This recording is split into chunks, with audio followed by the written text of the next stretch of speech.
everybody, I'm Dr. JC. This is the truth about eye care and your eyes. Today we're talking about ophthalmic migraines. So an ophthalmic migraine is a little different from a normal migraine. We all think of migraines like, the migraine headaches. We all know what that is.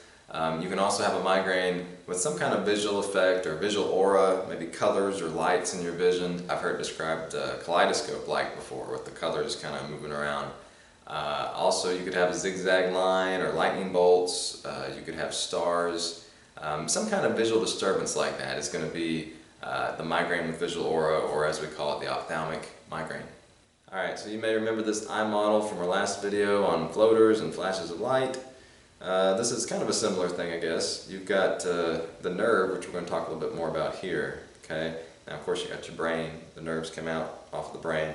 This being the optic nerve, comes to the eye, inserts into the back of the eye, and there's blood vessels that go through the eye. I don't know how well you can see that, but there are blood vessels going through the nerve and then branching out into the eye.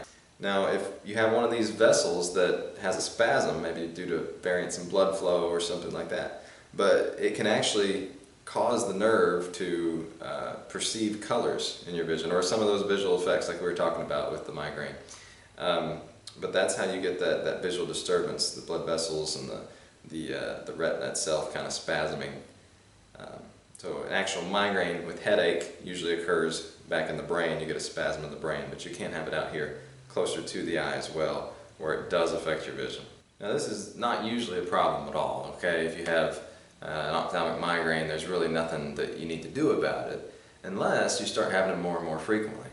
Now, if you start having them out of nowhere and all of a sudden they're happening more and more, we need to let you see your medical doctor, see if they can run some tests on you and find out what's causing it. Maybe even a neurologist would be able to help. And these episodes usually last maybe 15 minutes. Sometimes they can last up to an hour, usually kind of closer to 15 minutes. So it's best just to stop whatever you're doing, take it easy for a little bit, especially if you're driving or something. You want to just settle down, stop, and wait for the episode to pass. As with any time you have a change in vision, it's always good to get your eyes checked, always good to get a little checkup and see if there's something going on in the eye or behind the eye that could be causing a problem.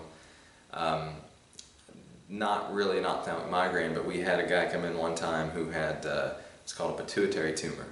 And that happens in the pituitary gland behind the eye, very closely associated with the nerve passing by it too. And if you have a tumor, of course, it's putting pressure on things. This guy knew he wasn't seeing very good, comes in, he didn't know what it was, but we checked him out, saw that he had a lot of swelling around his nerve, a lot of bleeding from those blood vessels, and we knew to refer him immediately to get medical help, and they diagnosed him as having a pituitary tumor. Since then, he's had a lot of treatment, and he's doing much, much better. And when you think about it, I mean, that could have even saved his life, just getting an eye exam. Being able to see the things that we see back there. A lot of people don't understand how much you can truly see just by looking inside the eye.